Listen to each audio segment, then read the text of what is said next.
All right. Hello. Welcome to another freshly squeezed episode of PKs on Air. With me in the, I'd say virtual studio. I think it's not a real, but at least virtual studio. None other than our head of SEO and content marketing, Dominique Seppelt. Dominique, how are you? Monday again. Yeah, feels like Monday, huh? Yeah. Everything is fine. Had a good long weekend. Yeah, huh? Yeah. Welcome. Perfect. Welcome back. Good to have you back. Always more fun than being by my own, so to say. For those of you who are wondering, my name is Bastian Grimm. I'm the CEO of Peak A's. And as I said, Peak A's on Air. We are at episode number 9 already. Time is running. It's running. Right. But it's good fun. I guess I hope at least you guys enjoy it as much as we do. We are still trying things. We're still experimenting with formats. That said, next week we have another Peak Ace guest. Just quick housekeeping maybe up front. So Julia Rimmel is going to join us. She's heading our paid search efforts, and we will be chatting a bit about some of the recent things that Google did, the Google Grants program in relation to kind of their response to COVID-19, but also I think we're going to be having a bit of a chat on like joint efforts. How does that tie in paid search with SEO, or does it even tie in? I guess those kinds of things. So Dominique, long weekend. What did you do? I enjoyed a bit of bicycle time again. All right. Yeah, you're biking through Berlin. Did you make it like left, right, and center already? Sorry? Did you make it left, right, and center already? Kind of. So I bought a new bike a few weeks ago, and I tried a new some new spots to visit in Berlin. Yeah, enjoying good weather in Berlin. Read some new stuff. In my books, I just ordered so many books during the last weeks, and I didn't have the time before to go or had a deep dive. Yeah, I enjoyed a bit of free time. Yes. How about any you? book tips? Any book tips already you can share? Anything worth reading, or you're just still poking around and trying to see what you like? Not really yet, because I'm just started to read around let's say 20 pages or something. All right, okay. Yeah. So a bit too early, maybe next week, but a bit too early to get or to have any kind of. Yeah, I think this is like also like maybe that's actually a topic even for like a dedicated episode. I think there's a lot of discussion around, or like not discussion, but a lot of like threads also in the like the Twitter sphere and like in the SEO and like search community on book tips. I think not only centered around like search in general, but also I'd say leadership, building teams, those kinds of things. So Definitely. I guess maybe we should put that on the agenda for a future episode, and then you have a bit of more time, to read into yours, and then we can see what kind of recommendations we have. Yeah, definitely. I just took another look into a very old book. It's called Confessions of an Advertising Man. Probably know that. Yeah. And I read that several times, and I found it on Friday again on my shelf, and it was like, maybe I should go for it again. And it was like, wow, there are so many impressive things to share. For content marketing and online PR, of course, and everything around agencies. So that would be great to cover that as well for the next episodes, I guess. Yeah, sounds good. So we put it on our list. I think that makes sense. So I didn't do much, to be honest. We had a bit of a shitty weather on Sunday, so that was kind of stayed inside. But I had like a bunch of like things on the list that I was kind of pushing back. And I was like, maybe when the weather is bad. Sadly, this time was bad, so I kind of had to take care of that. Damn it, exactly. And building some things out. I guess there's plenty of projects going on, so it never gets boring, right? So for today, I think we have a bit of problems with YouTube for whatever funny reason, but the team is investigating. But we should be on all the other channels as usual. So feel free to pop in with questions at any time. So Twitch, Facebook, Twitter, that should definitely work. So feel free to kind of whatever questions you have in mind to let us know. I want to start with like 2-3 couple of like smaller things, and then as per our kind of teaser, so to say, go a bit deeper into some of the things around e-com and SEO. Just share a couple of thoughts and ideas that hopefully can help in the not only in the current situation, but can help in general. So I'm gonna try and bring up my screen share for a second. Yeah, I think that should work. Yeah.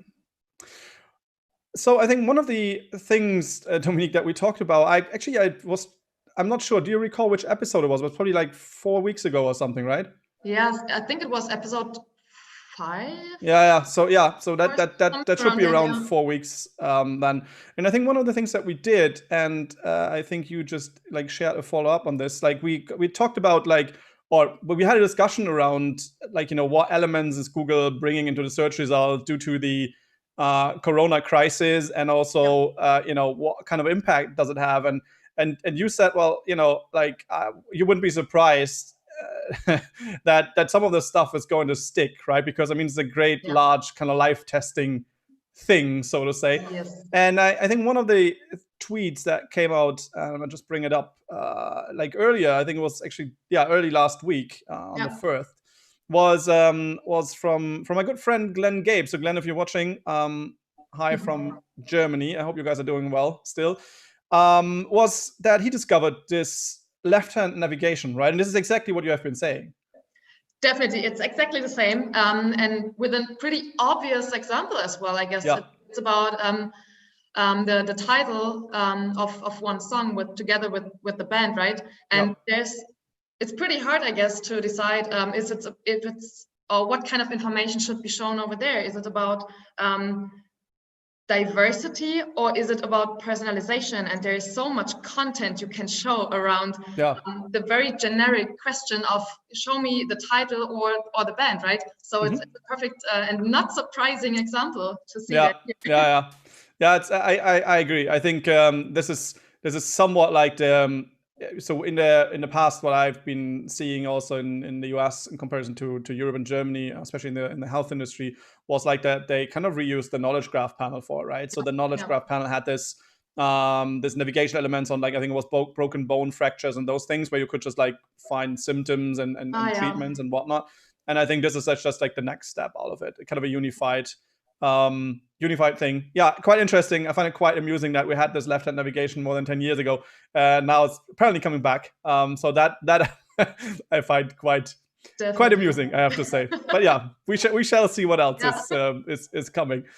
Then cannot wait to see more of that. Yeah. I mean, there's some good things in there, but also I would imagine that again, similar to what it does on the knowledge graph panel, it's kind of keeping people in the search results, so less traffic distribution for everyone, right? But I mean, this is not a new trend, to be fair. Another great thing that I came across, and it's just a quick shout out to another very, very smart gentleman, Mr. James Brockbank from Digital Loft. There was WordCamp just this weekend, actually. So WordCamp Europe 2020, that kind of took place in the digital version, obviously, as well. And James did a quite massive talk, actually, on it was titled "How to Use PR Tactics to Build Better Links and Supercharge Your SEO Strategy." And there's we can't go through this entire deck. It's roughly 100 slides, but it's on Twitter. We will be linking it in the show notes. There's some really, really cool stuff. It's for free, available on SlideShare. So if you just search for James Brockbank, I'm sure you're gonna find you're gonna be finding the deck quite useful, especially if you're doing anything around like digital PR, link building, and whatnot. Those guys do a really, really good job. So have a look. I think it's absolutely worth checking it out. And then to lead into this, to kind of the thoughts and stuff that I want to share with you guys today. So I think, or hope at least you can all recall, and that was kind of the reason why Google publishing very early on in the entire Corona, kind of when the breakout happened, more or less. It was it's end of March, so it was really just like kind of 2 weeks down. And I think we also recapped this post a while ago in one of our very early episodes. But basically what happened with this is that Google kind of stepped out in a very detailed fashion, I would say. If you're just scrolling down for a bit, but like there's a whole bunch of things, right? So they kind of gave examples around like what you should do when you are somewhat limited. That could be service, but it could also be like products are not in stock anymore, or those kinds of things. a very detailed guide, and I found it actually surprisingly detailed back in the day when I saw it the first time. It's like, well, going down to like things as you could disable your cart, you could, even structured data recommendations, which I think we also had a follow-up, if I recall correctly, right? There was like when they launched like the specific structured data or schema markups for COVID, right? So I think you could argue that they probably knew something was coming. But hey, anyways, I find this really cool. Like, I think it's very helpful that they kind of go out and provide guidance. I mean, I had this discussion, the chat with Paul, where we kind of like talked about what Facebook does. And again, if you wanna, like, if you missed the episode, you want you have the slides, or also you want to have the slides that I will be presenting today, just drop an email, hi@pa.ag, or in the chat, or email us, or like find Dominique or myself on Twitter. I'd be happy to share those. But like, what I find really interesting, or found interesting, is one of the examples that Paul had, where like it's for Google, it's somewhat a bit harder to find. Like, you have to go to this kind of external resource, versus like, I mean, obviously, in kind of an app situation or a network situation has a bit of a better has better possibilities to do it. But like, it's way nicer being integrated in the likes of a Facebook, or like a Twitter even. I feel for Google still they could be doing that more prominently, but I guess that's just details. I think better this than nothing, right? This is what, like, I think this is what have happened in the past. Like, there would have been just nothing. Definitely, yeah. I was a bit jealous, to say, when Paul just showed. I think it was 2 weeks ago, right? Yeah. His social advertising edition, and he shows so many useful insights from Instagram, Facebook, and everything around that. I was like, that could be so easy. Yeah. So, but yeah, you're totally right. So I think the post from end of March. End of March, yeah, I think 26th or something. Yeah, was kind of surprising, but pretty helpful, with great ideas, I guess, or more or less suggestions. Yeah. Yeah, I think, I mean, it was also tailored to like the kind of I wouldn't say regular e-com audience, but like generally, I think especially for those being affected the most, I would say. I think this is really what it is, or what it was. Let's put it that way. So what I will be doing meanwhile, and I think, can you find out if we have this Facebook thing? This Facebook thing, this YouTube thing working again by any chance? So I'm gonna share my screen. There we go. I'm checking on that. Cool. But I think otherwise we just upload it, as always. We upload it afterwards. So yeah. I don't think we should be waiting for that. So what I thought, kind of as a follow-up, I would say, in regards to like the thing that Google published, I felt like, well, it would probably be helpful especially for e-com businesses in general. And I had a similar talk just the other week, so the German conference, or like German speaking conference, let's put it that way, called Hello Digital in Karlsruhe, where they also kind of course, due to the situation, had to switch to kind of like a virtual edition, obviously. But with this ad, I thought I would be doing something the same, and it got like really well received feedback. So I thought, like, well, maybe we should just do that here in English as well. So I hope for either those that missed it, or if you like not fluent in German, I guess both is fair enough. I kind of did a stripped down version. And by the way, shout out to the team that did the translation so quickly. My apologies for providing the German copy so late. So Elena, Josephine, well done you. Thanks so much. Yeah, so there was a bit of a spontaneous idea, me and my stupid ideas. All right, so without further ado, so I thought I'd collect a bit of those tips. We can go through them, and like either Dominique's going to be monitoring the chat. Like, feel free to jump in between, or we do questions afterwards. I guess both works, whatever you like. And again, slides, happy to share them. That works. So without the clicker, that doesn't work for whatever reason. But I think one of the most important things in like all recommendations is just trying to understand really that like not all sites are created equal, and there's been a lot of discussion, I would say left, right, and center, with very specific topics, crawl budget optimization, and a lot of other things as well, where people are trying to generalize things, and I think this is not the right way to do it. So in my mind, it is really about two things, and the one thing is kind of understanding industries, I would say, in general. So like a shop has very, very different challenges than a branding side or like a publishing business, etc. And it's not only industry, but it's also kind of the size or the scope. So I think the easiest indicator from an SEO perspective could be something like either products or just simply URLs that a store that a store consists of, right? So for today, I kind of like picked like something in the middle. So I would say it's medium-sized shops. Obviously, it's e-com. I didn't drill it down further. I mean, you could also argue that, of course, single kind of retailers just selling one specific product or like in a specific industry have, again, very different challenges from like multi-retailers. I know Otto in Germany would be a good example, because of course they're competing differently. They have different sizes again.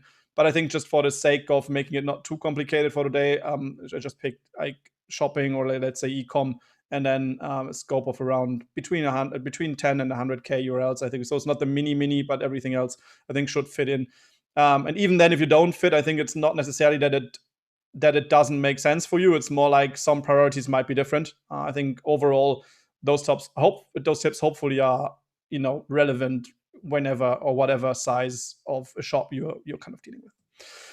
So, I think the other thing, obviously, is most of this stuff is tied around category and product detail pages, because a lot of the other stuff is more generic and not so much specific to e-com. I think that goes without saying, right? So, the first thing is, one of the things that we come across a lot is like how to handle multiple versions of a product, right? Because oftentimes there are products that either have different colors or different sizes or both, right? So that means a product on a website usually exists in a variety of combinations and variations.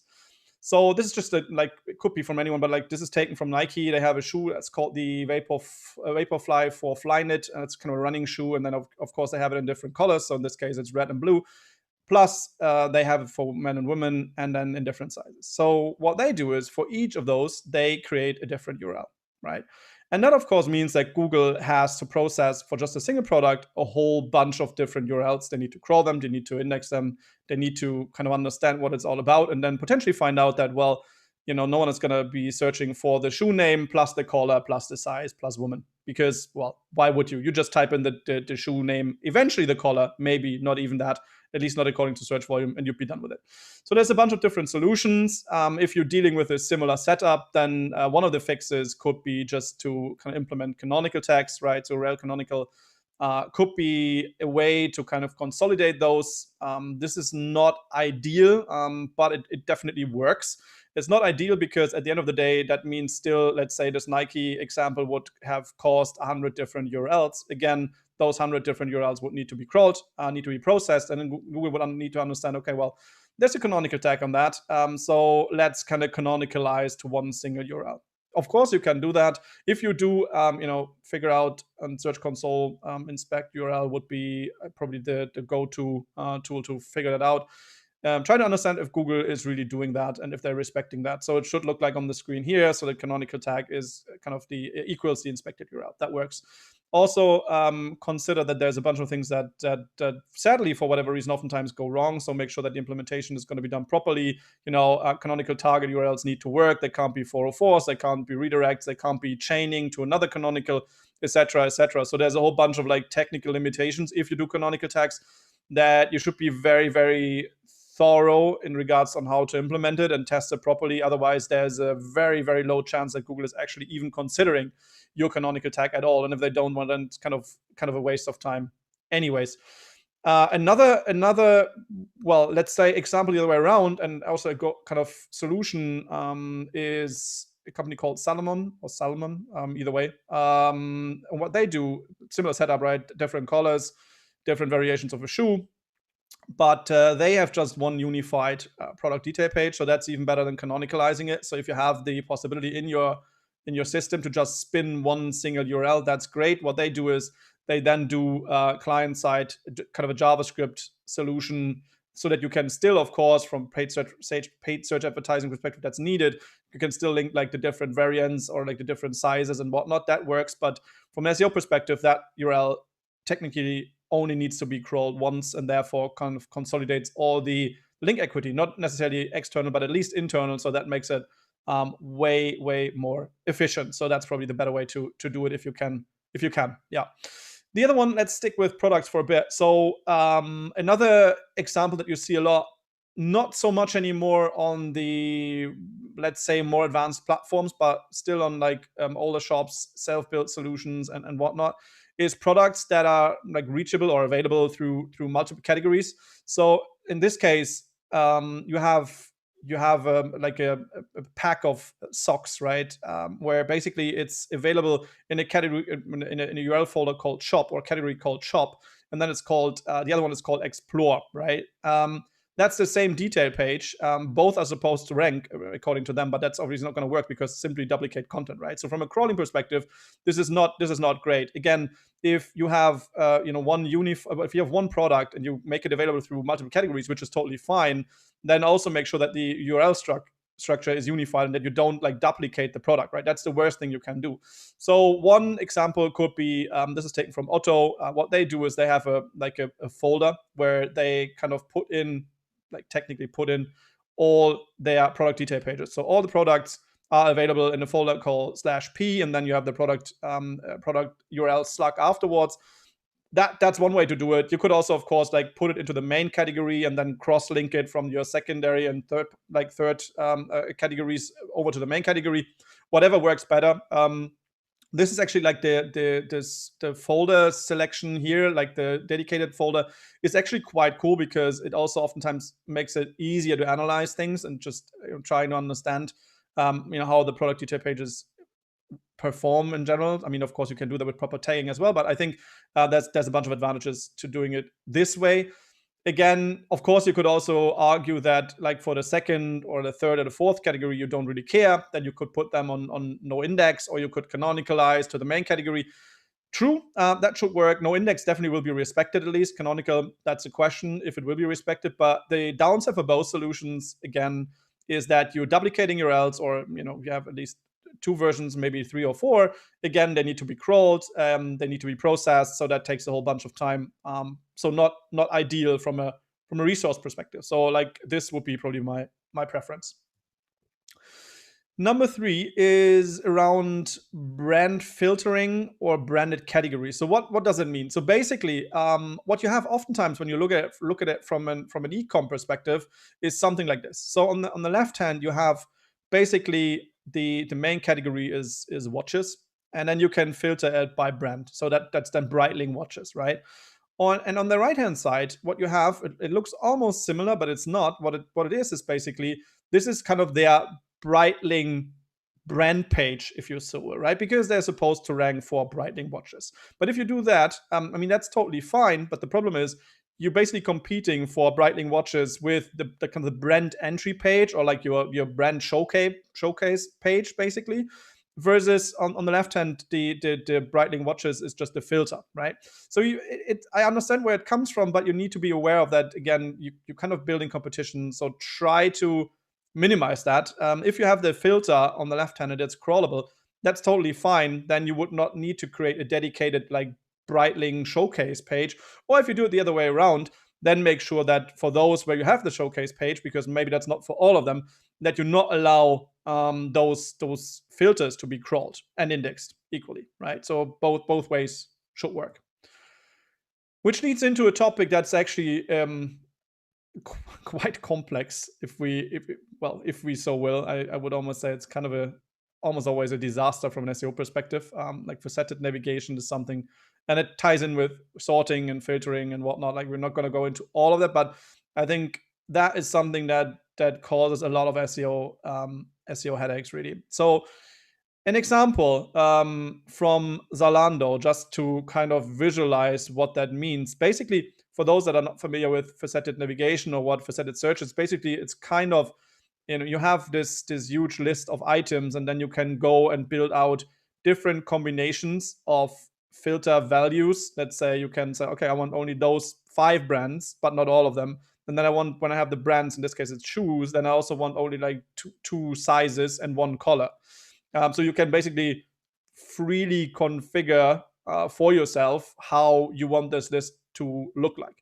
And that brings in a whole bunch of problems, because for once, if you open it up, if you would like let Google allow to crawl all of those combinations, obviously that would mean millions and millions and millions of different pairings, because you can like combine 1 brand with 5 other values, and you can combine 5 brands with 3 other values. So like you get the idea, right? So it's a whole bunch of different URLs that potentially could come out of it. And then on the other side, there's also doesn't really make sense, because for those crazy combinations, let's say 5 brands plus whatever else, there's no search demand, right? This is like purely you wanting to see a specific listing, which is totally fine, right? From a UX perspective, I totally get it. But from an SEO perspective, it would not be wise to either make them crawlable or indexable at all. The exemption could be that there might be single combinations, again, just a single brand in the category. Or let's say if you have, I don't know, tires, for example, could be working well together with the size. So like 19 inches or 21 inches. That works. Some of the other facets usually don't work well. So price rarely works. We talked about colors. Sometimes color do work. Sometimes they don't. There's some standard colors. Like if you have dresses, black dresses, that works. Pink and purple dresses, potentially not. So what I'm trying to say here is that you really need to go and understand search demand before you go and open up, facetted navigation in general, or even selectively. So that needs to be very, very well managed. Otherwise, we kind of have this situation of millions and millions and millions of URLs being indexed, entirely worthless, no demand, and they won't be ranking at all, which then causes quality issues in return. So yeah, I think facetted navigation is a beast to deal with. On the other hand, what you could do, and it's oftentimes also really cool from a user's perspective, is what Boots does. So they have facetted navigation as well, like, similar story, right? You can see it on the left-hand side. There's like various versions of like configurations available. You could go like features, again, brands. You could say like, okay, the rating and whatnot. They do that all client-side with JavaScript only after user interaction. That's something that Google doesn't understand, or at least not is going to crawl. So that's totally fine. You can do that, and it's faster. It feels faster, so the perceived speed, load time decreases, because, well, you only have to reload, snippets of a page basically, or like selections, and that's way faster than the full URL reload. So I think also from a UX performance perspective, that's definitely the better way to do it. The other thing, just quick pointer here on the left, is just like when you have categories trees that are somewhat automatically generated, make sure that you have a proper quality assurance in place, because if you do something like this, then you have like duplication again of categories. So which one is supposed to rank? Is it the bigger category, so like the one level upper, or is it like the category 1 level down? They're targeting both like senior dog food in this case, so this is not going to help either. Again, that's competition internally, and the same is true on the right hand side. And I think that's something that we see a lot, like filtering or sorting in this case, with a whole bunch of different options. I think first and foremost, this is not really an SEO.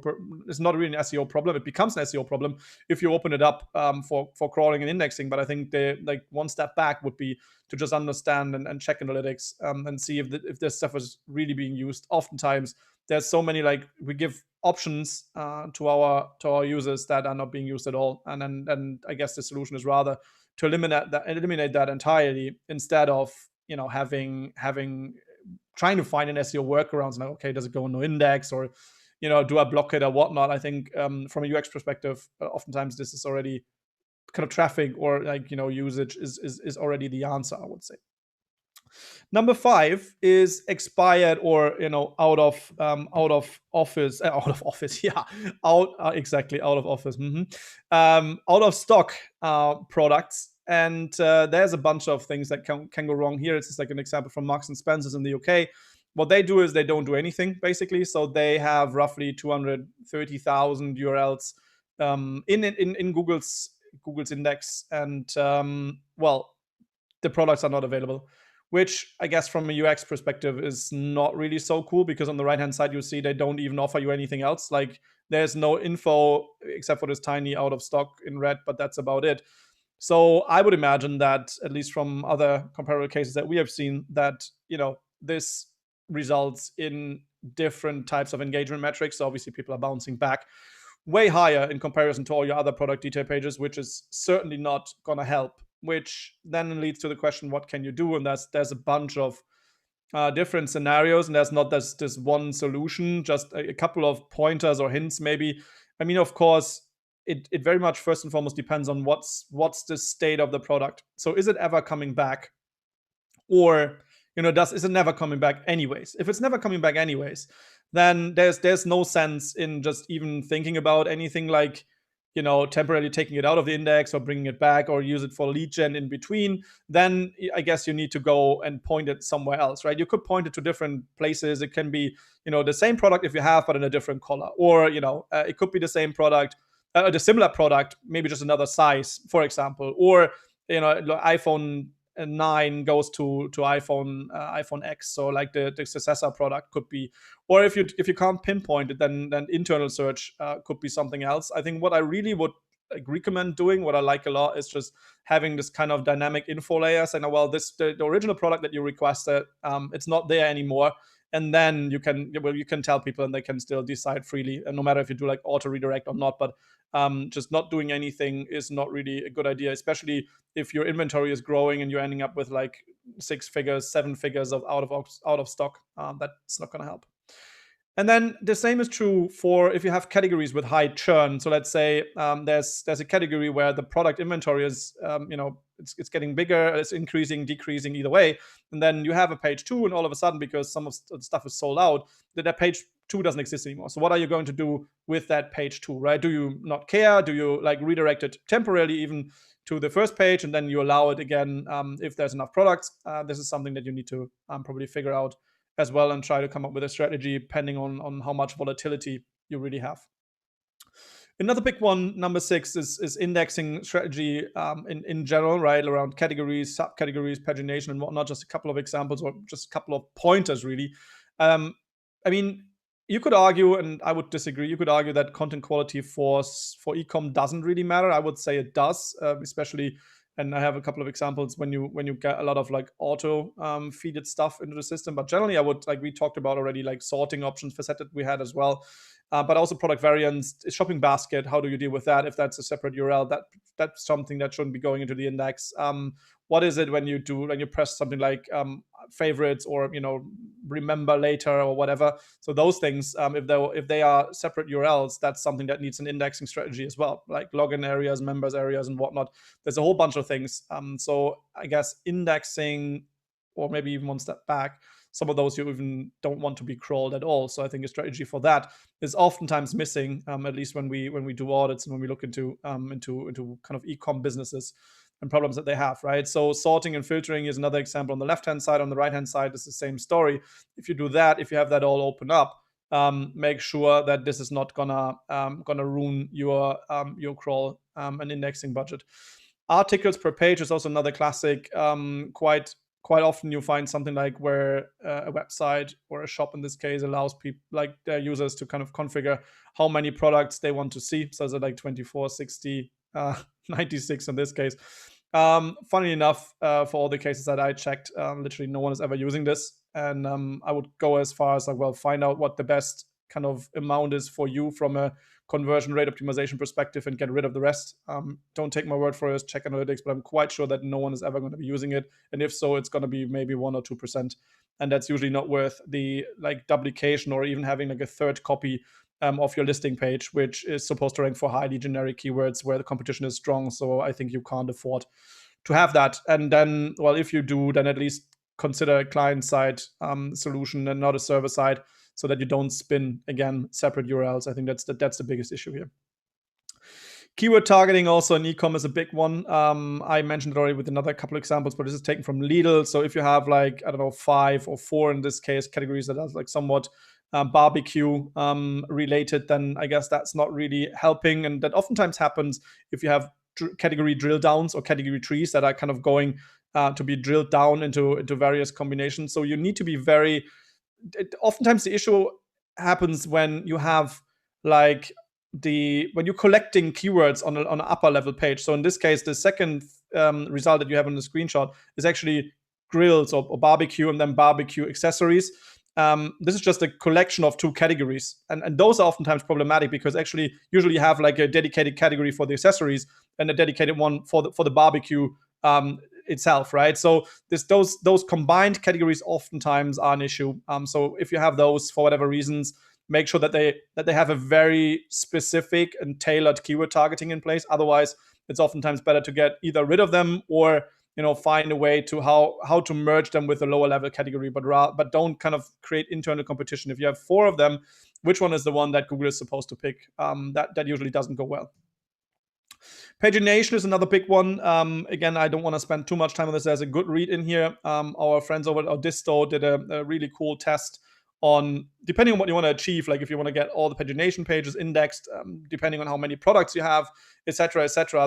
There's a bunch of recommendations that they tested in terms of distribution of link equity, in terms of like direct linking for product detail pages, or maybe you have enough categories and you don't care about pagination. So that's worth a read. But have a look into pagination. That oftentimes goes entirely wrong. And if you do pagination, the one thing that I always do, and it's funny how many results you find where this is actually broken. So this is a German company called Tausendkind, and they have pagination as well. What they do is when you go on page 2 and you click back on page 1, what they link is they link their first result page with the parameter p = 1, but obviously their main first page is the same URL without the p = 1. So oftentimes people forget that the first page doesn't need the parameter. So again, make sure that you have this in order. The issue with them is actually that they put it on no index and then canonicalize, so that just like they ruin their entire internal linking with this, which is oftentimes quite severe, again, because the first page of a category listing is the one that is the most relevant one for the hat keywords that you're fighting for. So that's really really a shame. And then last thing I think on parameter order is get parameter order in general. So this is just a very random example. For Google, those are 2 different URLs, even though they serve the exact same content or would serve the exact same content. The difference here is that I just order the get parameters kind of differently. And then for Google, this is not unique anymore, which would cause a whole bunch of like duplication issues, which is just not necessary. And the same applies for like URLs with a slash, without a slash, or uppercase, lowercase. So make sure that if you have let's say custom built solutions in place, that you have like standardized testing cases for this, and then consolidate wherever you can. Like those can be fixed on the server side with a redirect, and you never have to worry about it. Anyways. Sticking with content quality for a bit longer, one thing that I mentioned earlier that I had an example is this. So basically, this is taken from Otto, and they also now open up, I think they're offering for a bit of like third-party, like I would say product inventory. So what happened in this case, especially on the right-hand side, I think it becomes quite clear. So they have, it's a smartphone case from a company or a brand called Fainu, and this case apparently works for literally everything and anything. So like a whole bunch of smartphones in different colors. And what they do is they ended up with like 2,500 URLs, which is exactly the same smartphone case. The only difference is that it works for a different model, right? So for a different smartphone model, or is in a different color, either way. And the problem is there's no uniqueness on those, right? So which of the 2,500 is even relevant? Probably none of them. So it just takes, and if you multiply that by the amount of external products that they kind of get fed in, even at a size of an Otto, this can relatively quickly be, I would imagine, a six figures or maybe 7 figures potential quality issue. So have a look if you get like externally feeded stuff through affiliate feeds, through third-party platforms, marketplaces, and whatnot. I think this is something that you need to be very much aware of, and then potentially consolidate very, very early on, because you could probably have one page that has the selection and you'd be done with it, but there's certainly no need for 2,500 of those. And the same is true for like reoccurring elements. So I think there's something that you need to be aware of in times where Google is actually starting to render things.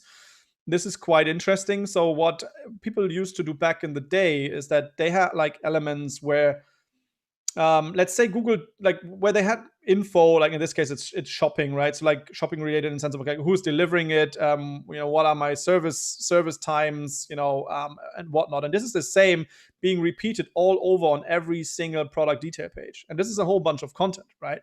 And what people used to do in the past, and that worked quite well, is that they would use, let's say, a JavaScript or an iframe to just put it there, offload it from the main page, and then you would prevent kind of this boilerplate content being repetitive all over.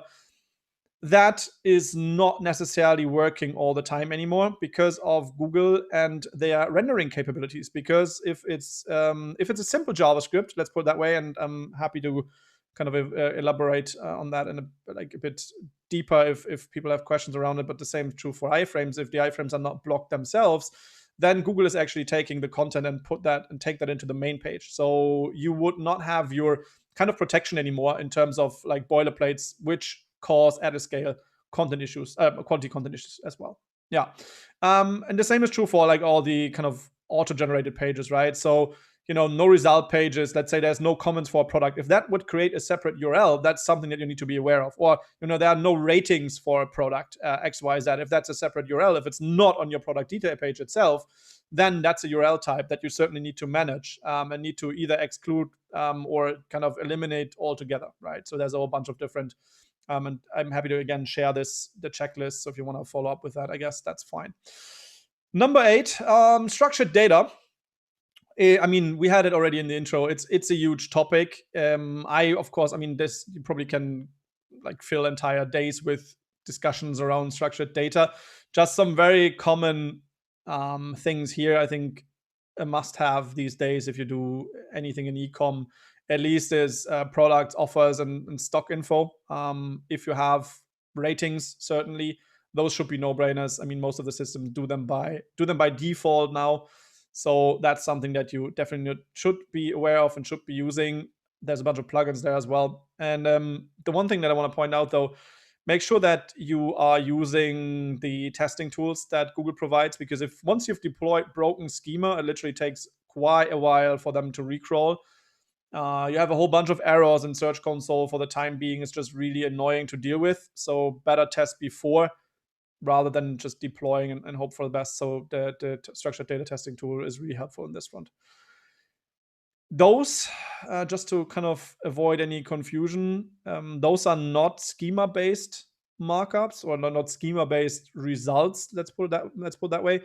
So those kind of featured snippets, they are not powered necessarily by schema markup, right? So this is based on content Google finds and extracts from the target page. And even though, especially for the lower level result, this would look like schema markup, it's essentially information from a table from that landing page. So it's sometimes a bit confusing when people talk about snippets and schema markup. So just be aware that not everything that you see is necessarily based on schema markup. 2 more quickies and then we're kind of done already. I think XML sitemaps is a bit of I mean, everyone should be aware, but oftentimes you find like broken sitemaps or stuff that's really weird in sitemaps. So just one thing that I quickly want to point out, what you could and should do is just, take Screaming Frog or any other crawler that you have access to, import the sitemap, let me crawl through it and see what URLs or how those URLs actually respond. That should be all 200s. There shouldn't be any redirects. There shouldn't be any broken URLs. And especially important, there shouldn't be any ones in there that kind of canonicalize to another URL, for example, or that have a no index applied to it, because that can't be crawled and indexed anyways. I mean, it can be crawled if it's no index, but it can't be indexed. So like, make sure that you have like a process in place to understand and maintain sitemaps from a quality perspective. I think this is really, really important. And the other thing, if you, I'd say a bit more advanced or have a bit bigger sites, is really make sure of log files. I think log files can really help, especially with like internal linking. So speed up discovery, for example. So if you understand from log files which paths or just single URLs will be crawled a lot, you can use that. Have extra boxes with like internal linking or whatever information you need, so that you can speed up discovery, let's say, for new URLs. And the same is true for like the ones that are only crawled very, very rarely. That may be something that needs more attention. They need to go into the sitemap potentially and whatnot. So there's a whole bunch of things that can be done there. Last thing, is, and this is kind of just a quick and interesting, hopefully, reminder, because I mean, AMP is a huge topic, not only for publishing but also in the e-com space by now. So if you've not played with it, you can now build like full, I would say, experiences, or like shops even, with the AMP framework, basically. So product pages, category pages, even checkouts. The kind of AMP framework brings ready-made kind of components, if you so will, where it oftentimes is relatively simple to at least play with it. I'm not saying it's no work. Again, it is work, because you need to rebuild your HTML, you need to kind of rebuild your CSS and get the layout applied and whatnot. But it's at least possible, because they kind of brought in solutions for things like, okay, how can I refresh if things are out of stock and whatnot. So how does it look like? This is taken from AliExpress. So on the left hand side, you can see that due to the icon, that is actually an AMP powered results. If you click on it, that's the number 2. There's like the product, the category listing for car accessories. I mean, of course, it's a very simplified list, let's put it that way. But it definitely works in a way that you can filter. You have price info, you have ratings and whatnot. This is all AMP. You click on it, then you get the product detail page, which is like on 3. And then what AliExpress did. So that's also possible if you like kind of, well, I want to play with it. I want to maybe have the benefit of like an extremely fast loading listing page and maybe even like a fast loading detail page, but I don't want to kind of touch my entire checkout. You can, of course, combine that, right? So you can give them the fast browsing experience, and then also the fast product page. And then so if you put it to the shopping basket and you then go there, you're probably highly likely to convert anyways, or at least higher to convert. And then what they do is they have a non-AMP shopping cart. So that also works. You can combine it if you want to play with it. And that's there's a link in there. It's a really cool talk from Google I/O, from last I/O in 2019. Kind of a lot of great resources to poke around with. And then there's a bunch of things, like a generic list of stuff that I think is true for any business, not only ecom. Happy to share that. But I guess, just drop us an email if you want to have this one or the other tips, I guess. And then we can happily share that, and maybe also ask or answer questions if you have any to the specific, like, let's say, how does that kind of tie into how my website works or how my website is being built? Because of course, with individual solutions, there's always kind of questions that are not where there's like not a generic answer, I would say. Yeah. All right. So I think with that, we made it even in time. Fantastic. Perfect. Now you can breathe again. Yeah, no, I can breathe again. No, it works. I'm cool. Kind of, as you know, kind of used to it. But yeah, no, it's it was a bunch of things that I added. So I hope it was at least worthwhile for some people watching. Yeah, thanks a lot. It's a lot of content, so I think always, people are very happy if you share slides afterwards. So to have a deeper look, maybe again. Yes, absolutely. Yeah, again, send an email to hi@pa.ag if you want the slides. I'm happy to share them afterwards, of course. Perfect. All right. So, I just checked. I think there's one question we could maybe clarify. Yeah, sure. Maybe we can get a bit deeper. Yeah. So the question is, does it make sense to put a canonical on the page if the page is already the target page? I have often received this as a recommendation. So it's kind of the self-referencing canonical tag, right? Mm-hmm. I think this is what the question points to. I think so. Yes. Yep. I would say the self-referencing canonical tag actually makes sense. However, I would not, if it's a crazy amount of effort to implement it, then I would stay away from it. But I think I would imagine the recommendation and also probably the question comes from the fact that, so let's say you have a product detail page and that page works really well, then what still could happen is that for whatever reason, let's say IT doesn't talk to marketing and marketing kind of launches a new tracking parameter, and then they just do an email campaign and they would apply like this tracking parameter to the email campaign.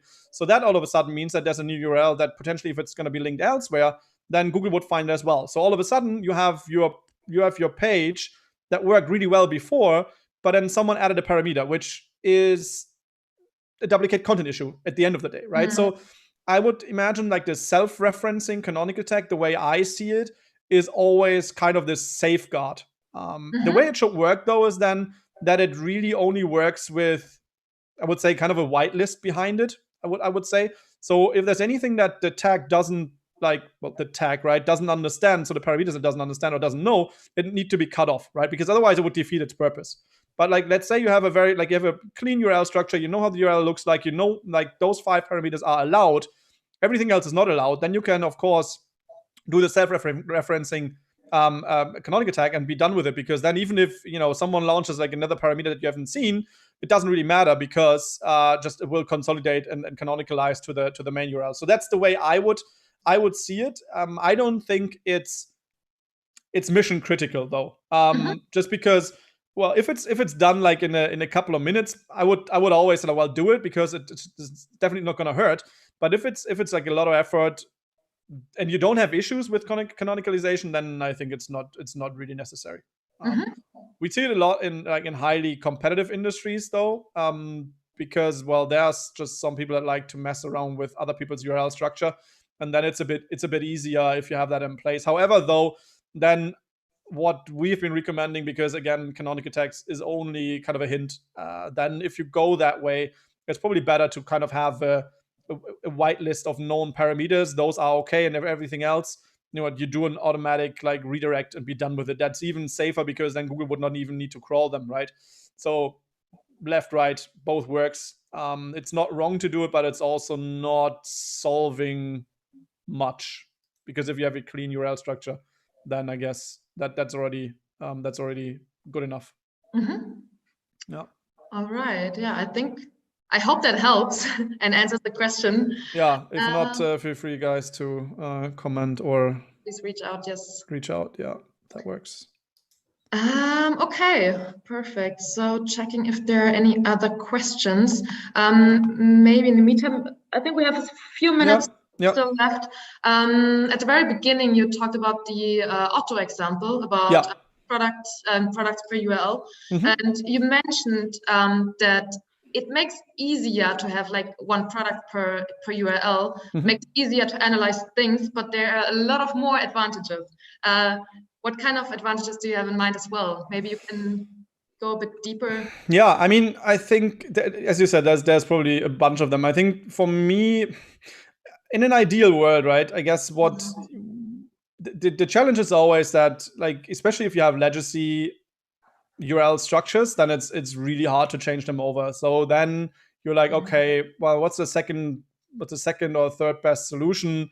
And that could be, well, then I put this duplication thing onto a no index, or I try to canonicalize and whatnot. But if I could really pick, and if I could rebuild, or if I can build out a structure from scratch, I would probably go and say, well, I take this, no matter if you call it P or whatever you call it, or products, or I don't know, you take this one folder, because so I think from an analytics perspective, I mean, of course, with internal analytics like GTM and whatnot, it's relatively easy because you can tag respectively, so that's fine. It would also work if you don't have one, but if for the external tools, it's oftentimes easier to just a visibility graph, let's say, if you care about that on the products folder, for example, right?